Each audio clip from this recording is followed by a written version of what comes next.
Innovation and Strategies for ZET, Zero Emission Technology or Zero Emission Transport or Trucks. Actually, this era, 21st century is starting with the E only. Ease of doing business, ease of living, e-commerce and e-trade, environment friendly or eco-friendly, and economy friendly, e-mobility, and it goes like e-bus, e-auto, and ultimately emission friendly. So what is the need for it? How it started? Why there is a national level conferences which is happening all over the world? In 2021, there was a UN International Conference on Climate Change.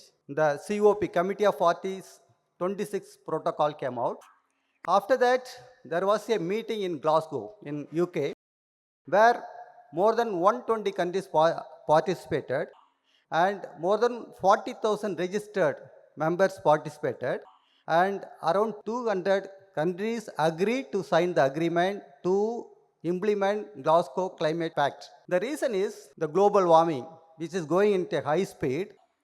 The expected temperature rise by end of this century would be 1.5 to 2 degrees centigrade.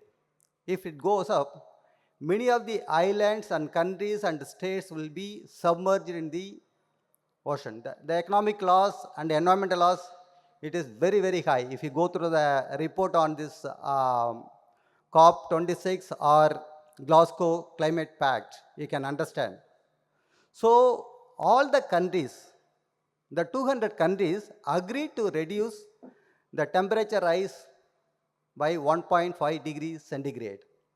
That is necessitated for this kind of conferences, one issue.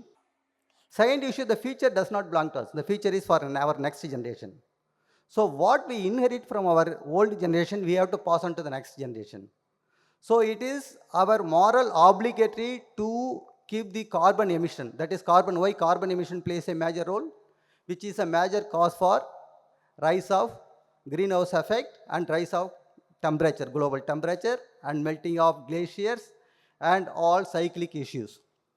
So it is our moral obligation to keep the world what we are getting from our ancestor. It is our sustainability issues.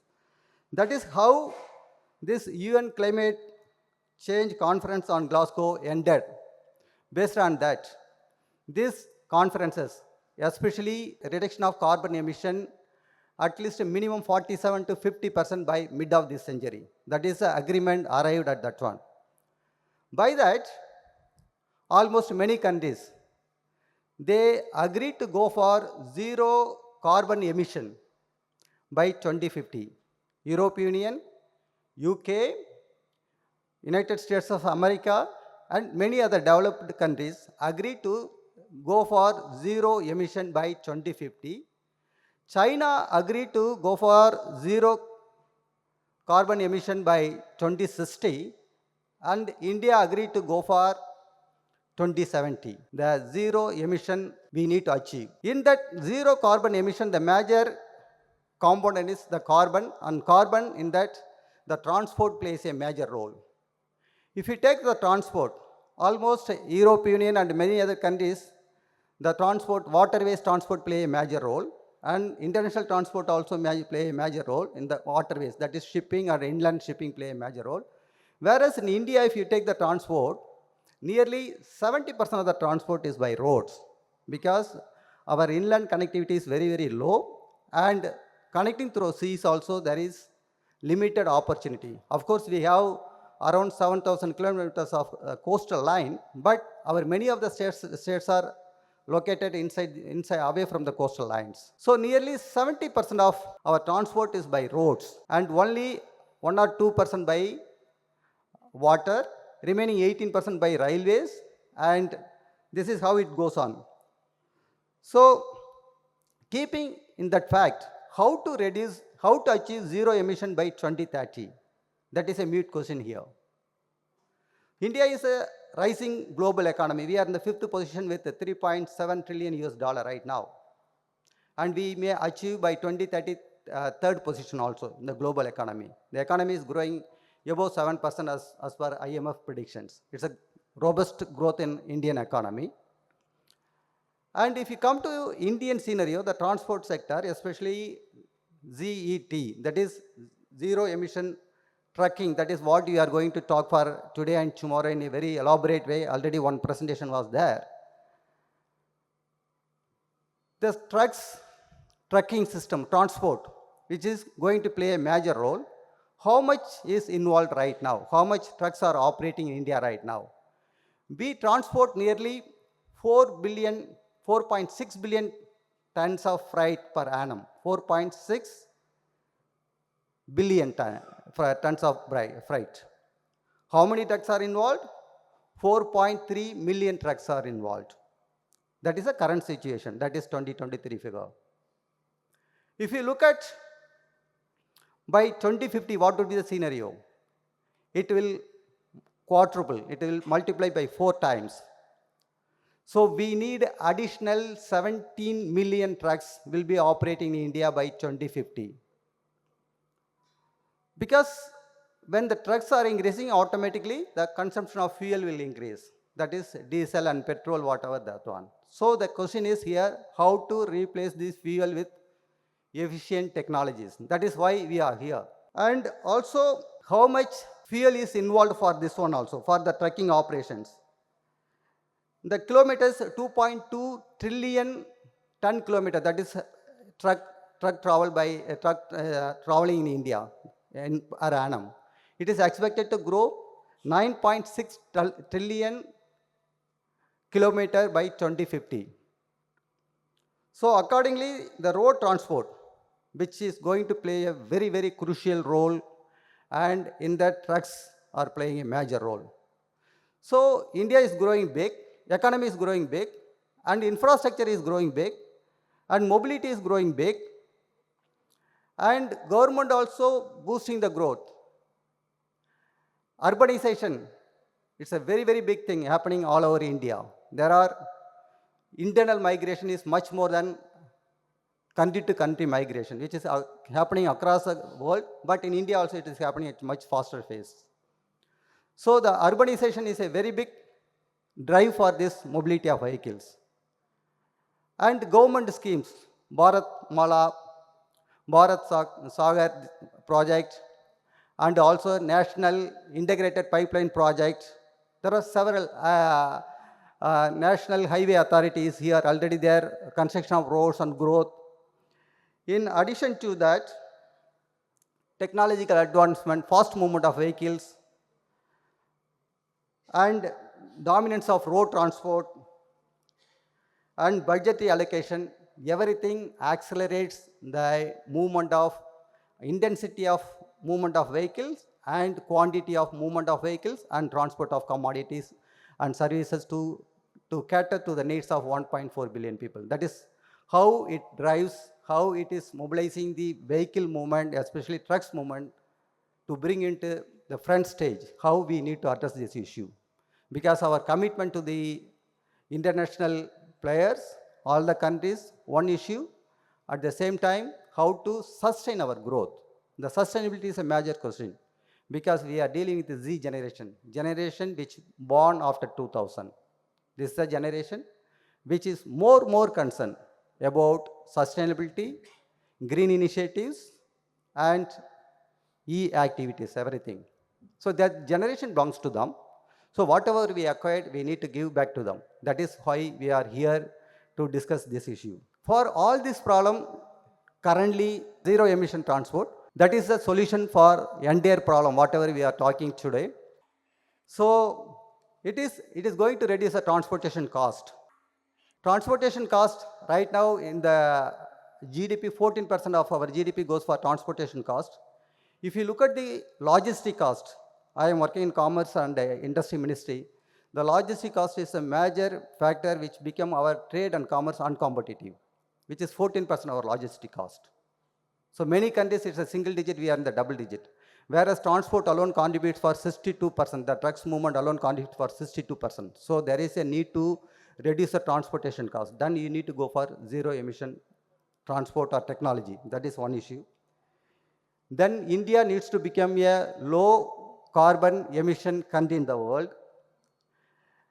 And if you achieve this one, zero emission transmission or technology or tracking system, we will be saving at least minimum 115 crore by 2050 on fuel import. Today, 25% of crude import, oil import is going for only transportation. So it will be reduced.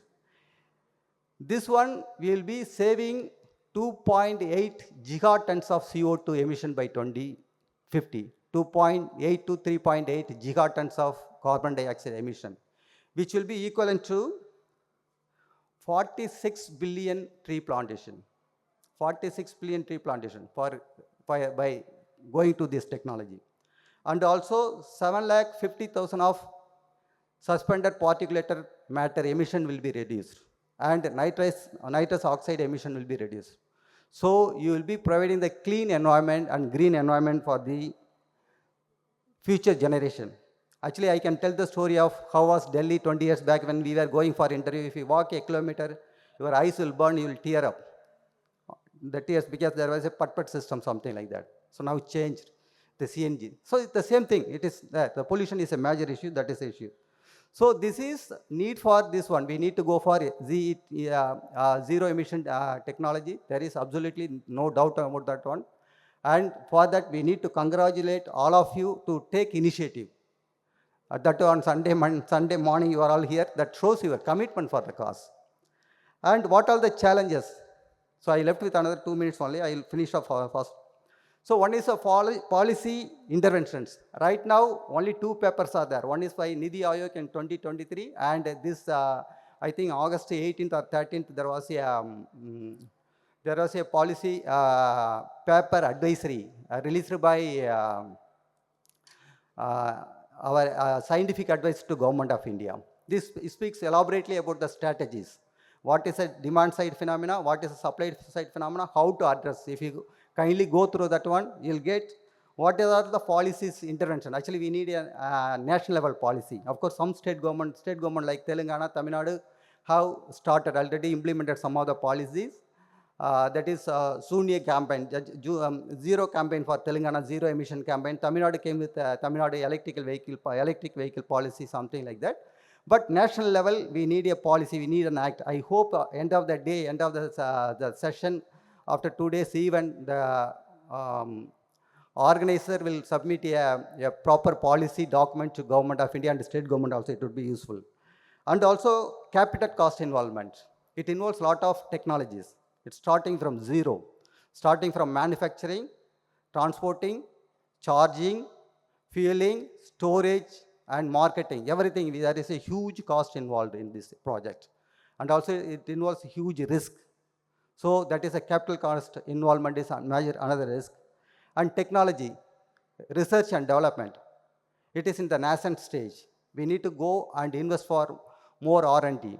Whereas many other countries, like California Air Board, something like that, they are going to stop all diesel vehicles by 2030. Austria already committed. By 2030, there won't be no diesel vehicles, diesel trucks, especially heavy duty trucks. And UK will stop all diesel heavy duty trucks by 2040.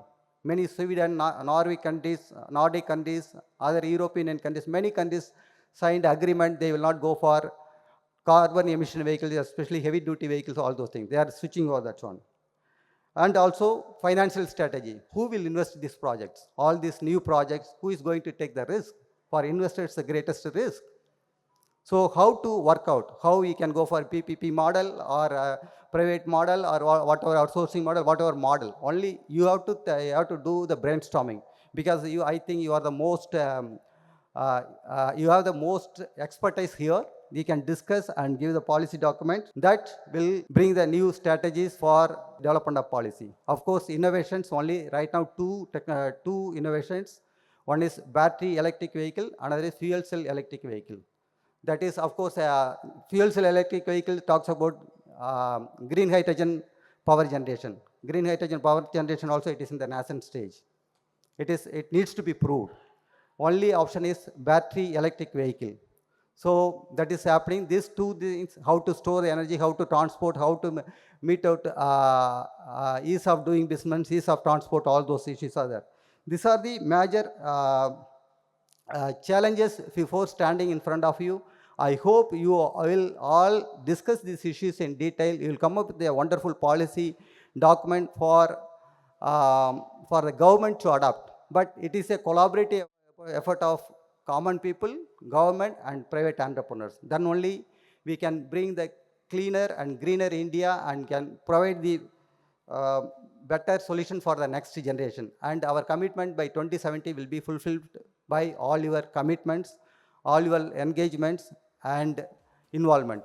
With these remarks, I conclude my opening speech. Thank you very much for all your participation. Thank you.